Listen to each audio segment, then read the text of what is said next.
Hi students, this is Dr. Spellman, and today we're going to take a look at the chapter from our reading on whistleblowing. Before we get too deep into that, I wanted to sort of survey where we're at and where we're going. So we might have talked about this chart earlier in the semester or something, maybe not quite as complex as it, but here we've got a sort of a diagram. We've got philosophy and ethics in particular, and then we've got this distinction between normative ethics and applied ethics, which we've talked about. Early on in the semester, we were over here, we're looking at normative ethical questions about why we should be moral. Then we moved on to questions about ethical theory, what is moral in particular. We looked at a few theories there, consequentialism, deontology, and virtue ethics. In the second unit of the course, we've been talking about professional ethics. What does it mean to be professional? What's special about professional ethics? And then as we turn to a topic like consent, we're looking at the duties that we have to our clients. So on one hand, we have a duty to respect their autonomy. That's sort of motivated by a kind of deontological view. And then have a duty to look out for their welfare or promote their welfare, which is kind of consequentialist. And this debate over, do we need informed consent is in a way a debate between people who think the patient's autonomy is the most important thing, and people who think that the agent's welfare is the most important thing. And so if you think autonomy is the most important thing, then you're going to think that you can very rarely act on a patient without their informed consent. If you think the welfare is more important, though, then you think, yeah, it's okay to sometimes not get informed consent. When we look at a topic like confidentiality that pits some of our values and our duties to our clients in particular, like doing what's best for them or keeping our promises to them, that sort of thing, these second personal duties, with more like third personal duties about duties to society. So when we think about a case like the case of the infected spouse, we're thinking about what are our duties to our client as opposed to our duties to Wilma over here. Should we be informing Wilma that her partner has an STI, or should we not be doing that? And then finally, as we turn to whistleblowing, we're looking at a debate not between duties to clients and society, but rather a debate about our duties to employers and our duties to society. So on the one hand, we might think we owe some loyalty to our employer. On the other hand, we might think, well, there's this bad thing happening in society and we've got to prevent that. So that's sort of where the tension is in this whistleblowing discussion. There's another tension that's sort of not depicted on this chart, and that's sort of this debate over how sacrificial do we need to be of our own well-being in order to protect society. That's a topic that will sort of come up later when we start moving to other issues about professionals' duties to society beyond sort of the work they do in the profession, but the duties of benevolence or care, duties to justice. We'll talk about those later in the semester. All right. So one sort of example I like to talk about when we discuss whistleblowing is this kind of cheating case. So we looked at one the other day. Here's another one. I'm a senior at a competitive high school. My best friend is known for being a top student and the president of the student body. Over the last year, I caught him cheating on tests and plagiarizing work several times. When I confront him, he insists that he's not cheating, just outsmarting the system. I'm concerned that his academic dishonesty may jeopardize his future and ruin his reputation. What should I do? So in this case, maybe more so than the previous one, one thing that's made clear is that this is your best friend. Can you really report your best friend for cheating? The question here is, do we think people owe some sort of duty of loyalty to their friends that would make it wrong for them to report cheating in this kind of case. Some people think that we do, other people think that we don't. But this idea of owing loyalty to someone is one sort of reason why whistleblowing is going to seem problematic. That maybe we owe a duty of loyalty to our company or organization that makes it wrong to blow the whistle, and in a way that's going to turn out poorly for the company. Now let's consider this other case. So, very similar setup. I've sort of changed the details, right? This is no longer an actual case that was submitted to the New York Times, but it could be, right? So, I'm a senior at a competitive high school. My best friend is known for being a top student, and his mom is a faculty member at the local college, which I'm planning to attend in the fall. Over the last year, I caught him hazing the freshmen. When I confronted him, he insists that he's not hazing the freshmen, just teasing them. I'm concerned that if I tell the authorities, our friendship will be ruined. I'm also worried that his mom will sabotage my college career. What should I do? Now, in this case, we have a different kind of harm, right? No longer is he just cheating, but he's actually, hazing the freshmen. It's not clear what this hazing amounts to, but presumably it's some physical, physical pain, emotional stress, some sort of psychological torment, maybe. And so that's one difference in the two kinds of cases. And then another difference is that it's not only that they're worried about the ruining of the friendship, but also that the student's college career is going to be sabotaged. And so he's wondering if he has a duty to protect these students, or if it's okay for him not to say anything because it's best for him not to say anything. And here the question is something like, do you think people's duty to prevent harm is strong enough to make them obligated to report something like hazing, even when their doing so is likely to result in their suffering harm? So, do I have to report? Do I have to protect other people when taking that action is going to result in something bad happening to me? Those, I think, are sort of the two kinds of questions that we've got to ask when we start to think about whether or not whistleblowing is obligatory or permissible or wrong. And that's what Martin Peterson talks about in this chapter that you read. So first we want to look at what are whistleblowers? What does it mean to be a whistleblower? And we've got some criteria here. So first, whistleblowers are people who report information. I say no hero ball. And what I'm saying is just they're not trying to stop it. They're not like trying to undermine the system from within. Whistleblowers are saying, going to authorities, going to journalists, going to other people and saying, here's what's going on, just so you know. And then presumably those other parties will play a role in stopping it. What they report is information that they justifiably believe. So Peterson makes a point to say that these beliefs have to be justified, but they don't necessarily have to be true. Things could be misleading, and so a complaint made by a whistleblower might not always be true, and that doesn't mean they're not a whistleblower. So they report what they justifiably believe is serious moral or legal wrongdoing within an organization. It's got to be serious. It's got to be some sort of wrongdoing.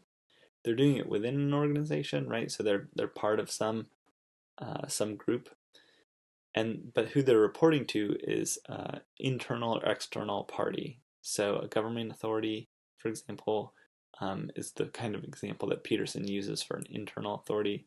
I think we're just thinking if someone within an organization who they are not really reporting to, and so when they reach out to this person, they are sort of going over someone's head in a way that's they're not authorized to do this.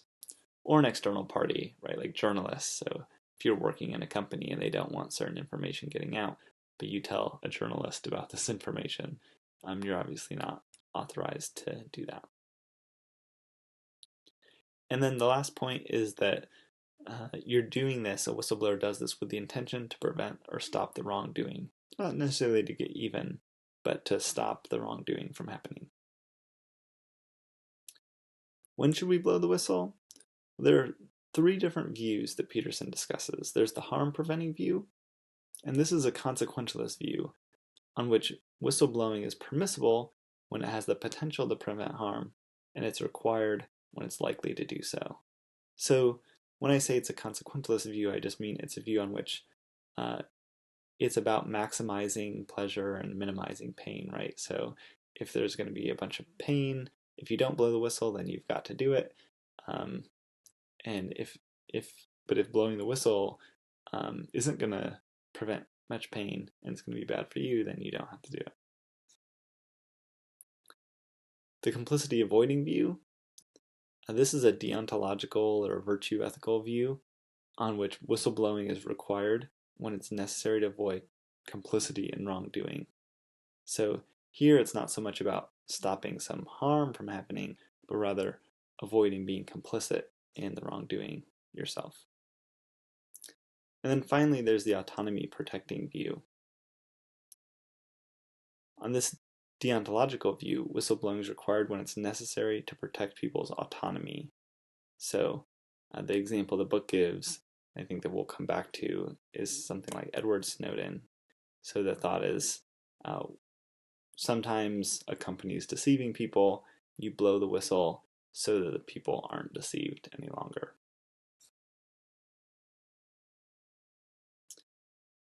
First, we're going to talk a little bit about the harm preventing theory and just sort of lay it out, what it says. And this is a definition that you'll want to keep in mind for the exam. So the harm preventing theory says that whistleblowing is permissible when it meets the following criteria. First, a practice or product does or will cause serious harm to individuals or society at large. So something that organizations doing is going to cause harm. Number 2, the charge of wrongdoing has been brought to the attention of immediate superiors. So the people above you in the organization, you told them about it. And 3, those people haven't taken any action. They're not remedying the wrongdoing. So they heard what you said, but they're not going to do anything about it, and you think that they should.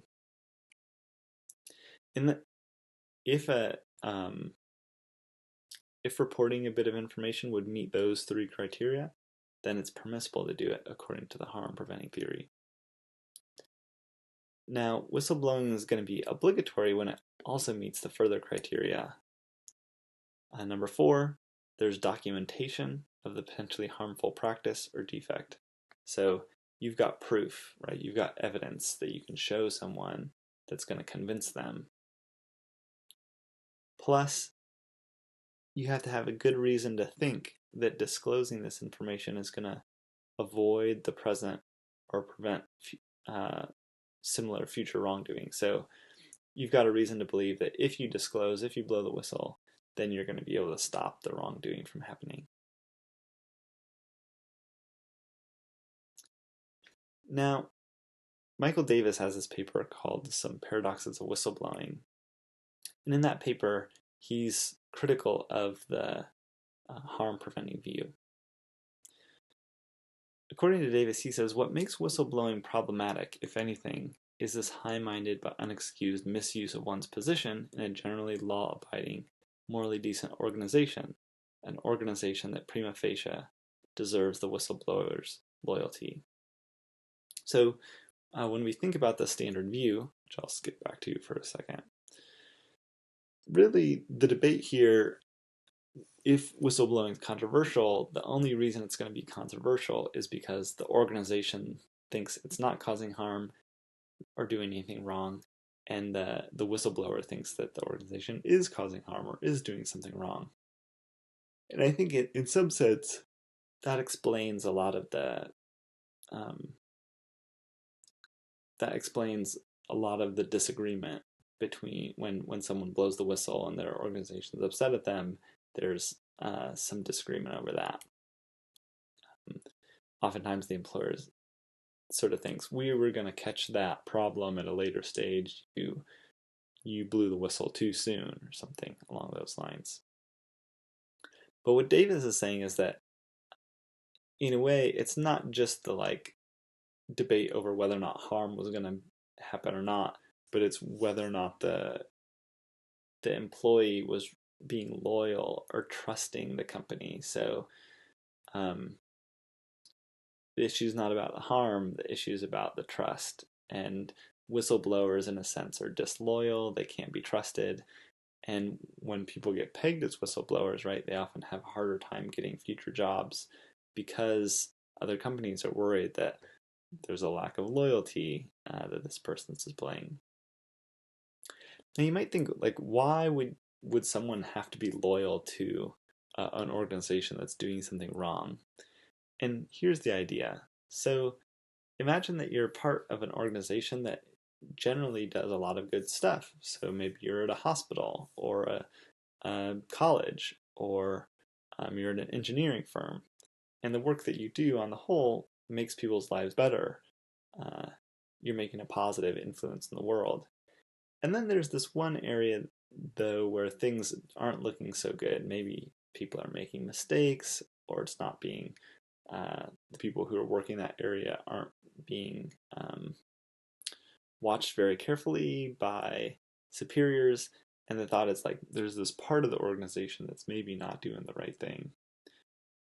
And the thought here is when you blow the whistle and you harm the organization as a whole, you're harming all those positive functions of the thing. So this organization has hired you, they've trusted you, and now that you've gone outside the organization to someone else suggests that you don't trust them, and that's a problem.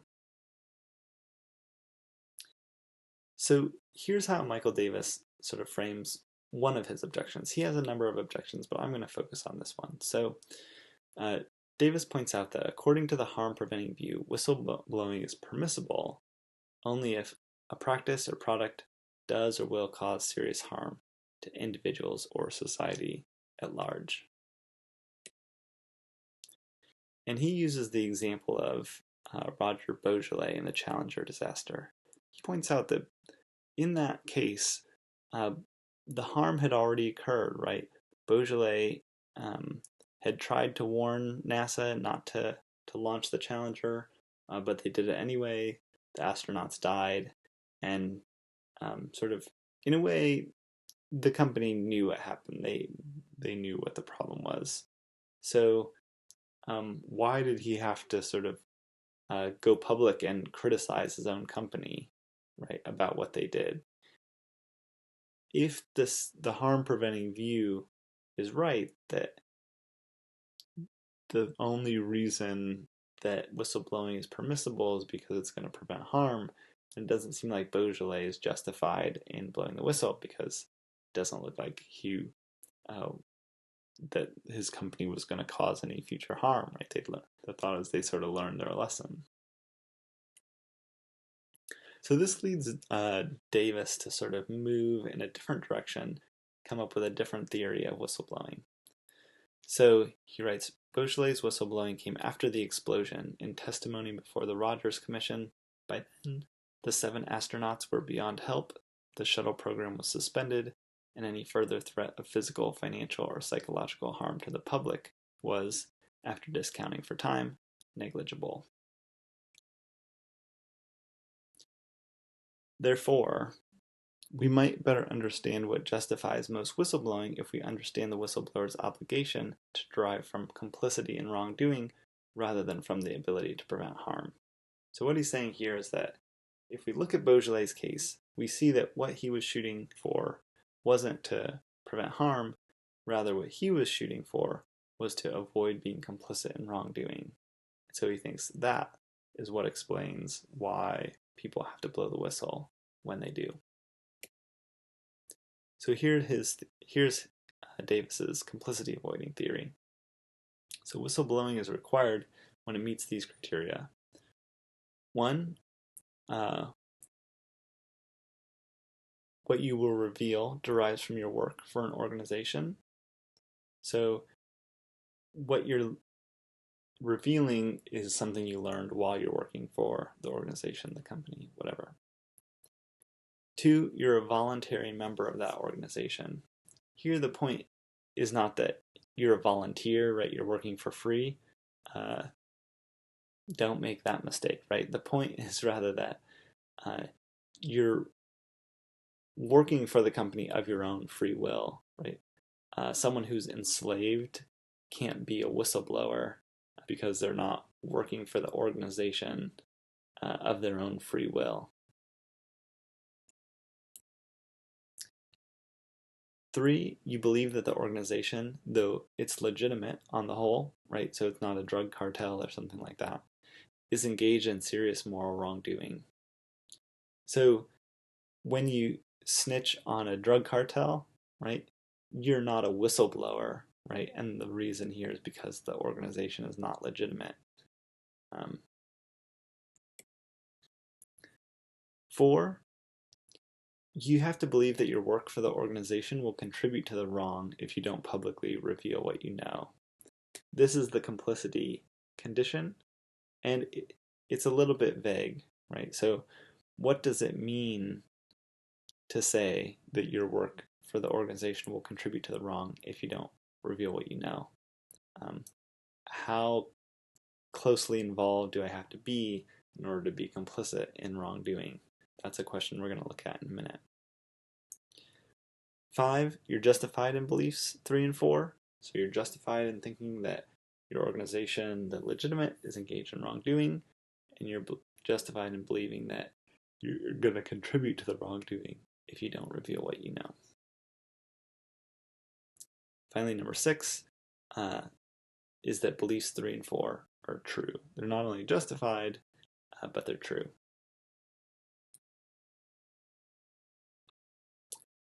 Now, that's Davis's view. He thinks it explains why Roger Beaujolais' act was an act of justified whistleblowing, because although Beaujolais wasn't aiming to prevent harm, he was aiming to avoid being complicit in wrongdoing, and so his whistleblowing was required.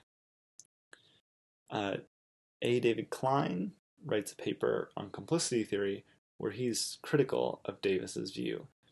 Not that it doesn't capture any cases of whistleblowing, but rather he's sort of arguing that it's not the standard cases of whistleblowing aren't captured by the complicity avoidance view. So we're going to talk about a few objections, and all of these objections speak in favor of the standard theory. So here's one. According to the complicity avoiding view, whistleblowing is obligatory only if 1. What you will reveal derives from your work for an organization. Klein gives us a case where he thinks that what you reveal doesn't derive from your work for the organization. It's sort of a separate bit of information that you get from a fellow worker. So 2 employees of Baker County, Hank and Fred, this Baker County in Florida, have jobs hauling trash to various county dump sites. Over lunch, Hank mentions that he's hauling old railroad pilings to a shallow dump site in a remote part of the country. Fred points out that those pilings have been treated with arsenic and will likely contaminate the groundwater. They need to be hauled to a specially prepared site. Hank's response is that this is none of his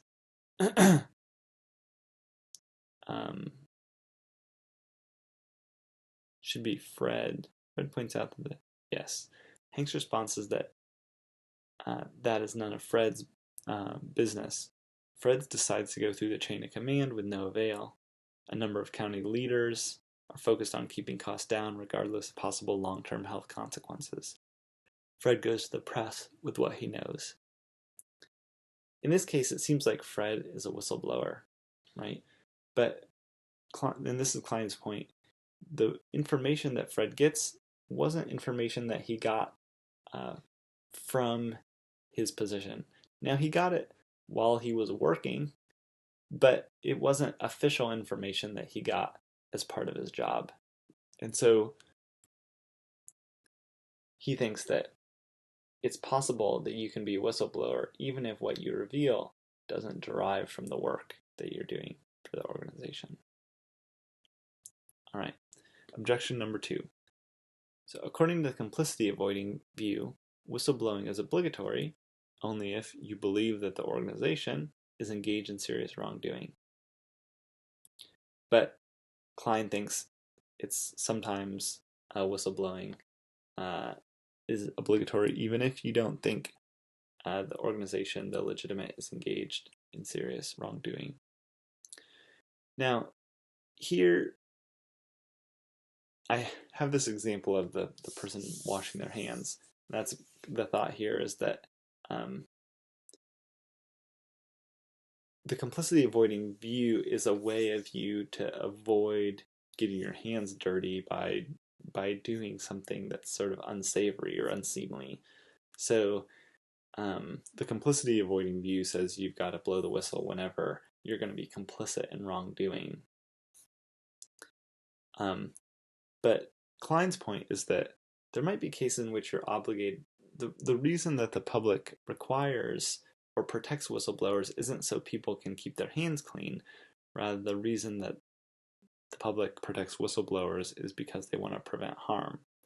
So he writes this: the public has an interest in whistleblowing as now recognized by federal and state laws. The public needs and sometimes encourages whistleblowers. This encouragement is not so that the whistleblower will have a clear conscience and clean hands, as valuable as those may be, but I suggest to protect the public from harm, obvious harm related to health, safety, and financial misdeeds. So the thought here isn't that whistleblowing can be obligatory even if there's no wrongdoing, but rather that the kind of wrongdoing matters. So when we're obligated to blow the whistle, it's not just to keep our hands clean, but it's got to be because there's some significant threat to public health or safety, something along those lines. Okay, the final objection. So according to this objection, it points out that the complicity avoiding theory says that whistleblowing is obligatory if and only if you think that your work for your organization is going to contribute to the wrong if you don't reveal what you know. Now, here Klein gives sort of two examples. Example of Karen, the human resource worker, and the chauffeur. So let's look at the example of Karen first. So Karen, the director of human resources for Halverson Construction, advises the CEO not to fire Jim, who recently returned from a tour of duty in Iraq. Employment law protects soldiers for 6 months unless they deserve to be dismissed for cause. Jim's performance has been solid, but the CEO is tired of the lack of continuity Jim's service has caused. He's also afraid Jim will be called up again. Jim is fired. When the CEO is sued, by Jim presumably, he argues that he's justified in his actions given Jim's poor performance. He falsely claims that Jim was fired for cause. So the thought here is that the CEO uses the information that Karen gave him to sort of construct a justification that's potentially defensible in court. So the thought is, maybe had Karen not said this to Jim, not pointed out what Jim was allowed to do and what he wouldn't have been able to do, then Jim probably wouldn't have been able to get away with, sorry, it's not Jim, the CEO. I guess the CEO doesn't have a name. Then the CEO wouldn't have been able to get away with firing Jim, but now it looks like he might. Klein asks, did Karen's work for Halverson Construction contribute to the wrong? In a sense, she did contribute to the lie, but not in any way in which she is even partly responsible for it. The CEO's chauffeur, he says, got him through traffic, refreshed and ready to take the stand. Did the chauffeur contribute to the lie? Yes, but not in any sense related to the current topic. So, what Klein's pointing out here is that it's hard to know exactly when someone's complicit in wrongdoing. Is Karen complicit in wrongdoing? And if so, does she have to blow the whistle on her CEO or not? He's pointing out, I think, that if Karen's complicit, What about the chauffeur? Is the chauffeur complicit? Now the chauffeur has to blow the whistle? It seems like if complicity gets this sort of weak reading, then everyone's responsible to blow the whistle. Uh, and maybe they don't really seem like they're complicit in the wrongdoing like the chauffeur. Now, the final example we want to talk about is Edward Snowden. So, uh, Edward Snowden, you might know, blew the whistle on the NSA, as it talks about in the book, um, which was collecting information on phone calls and emails, and the American public didn't know about it. And so when we think about Snowden, the question is, well, why was he blowing the whistle? Was he trying to prevent harm? Was he trying to avoid being complicit in wrongdoing? And neither of those answers is totally satisfying. It seems like what he was trying to do wasn't prevent harm. It was that NSA wasn't necessarily harming anyone, and he wasn't trying to avoid complicity in wrongdoing necessarily. Maybe that was part of his motivation, but it seemed like the real reason he wanted to blow the whistle was to enable Americans to decide for themselves whether they wanted that information being tracked or not. And so he revealed the information to let the American people choose. So, according to the autonomy of protecting theory, it's just like the complicity avoiding theory, except for line 4, criterion 4. According to the criterion 4 on the autonomy of protecting theory, you have to believe that if you don't publicly reveal what you know, then this is going to diminish people's autonomy by, for example, not making it possible to make informed decisions about what risks to accept. So the thought here is that if Snowden doesn't blow the whistle, then people have less autonomy because they don't really know how to act. They're not really informed when they're sending emails or making phone calls or that sort of thing. So on this view, the thought would be that Snowden was maybe required to blow the whistle because if he doesn't, the people have diminished autonomy.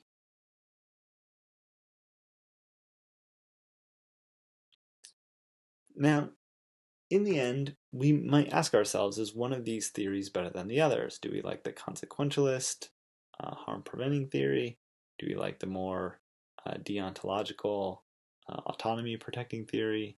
Or maybe the complicity-avoiding theory, which has sort of both deontological and virtue ethical elements? What I want to suggest is that maybe none of them is the right theory for whistleblowing. Maybe each of them provides us with some insights into when we should blow the whistle.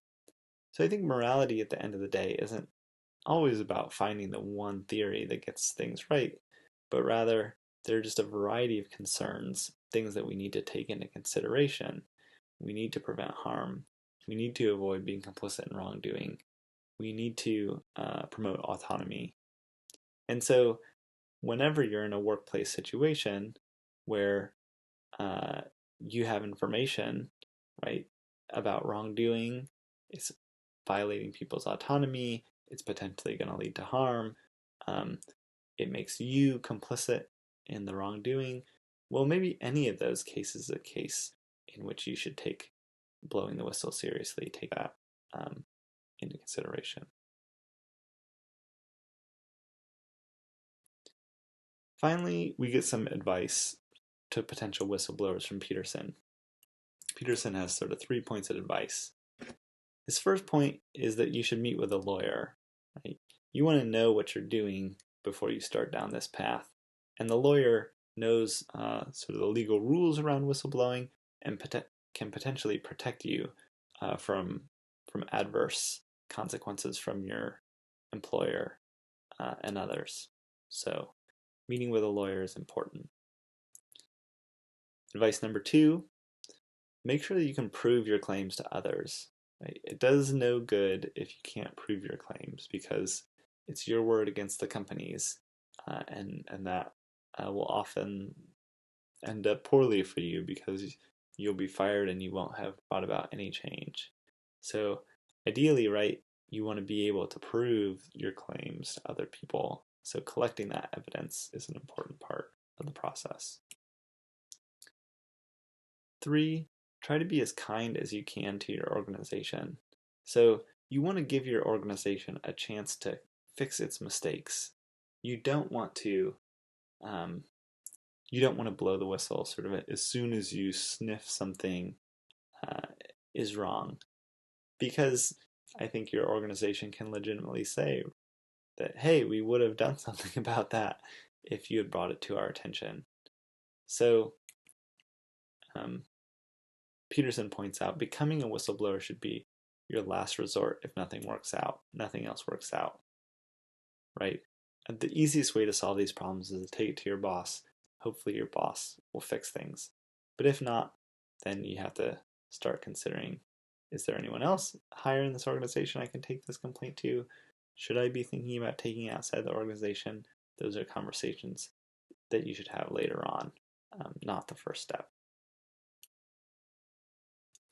So at the end of the day, we want to remember that like whistleblowing is dangerous. You could potentially, you very well may lose your job. You might lose the ability to work in that career. And so you want to have some sort of protections up for yourself, if at all possible. And society does allow professionals to have some of these protections because whistleblowing is an important thing we need people to do to protect society from harm, to promote society's autonomy, and that sort of thing.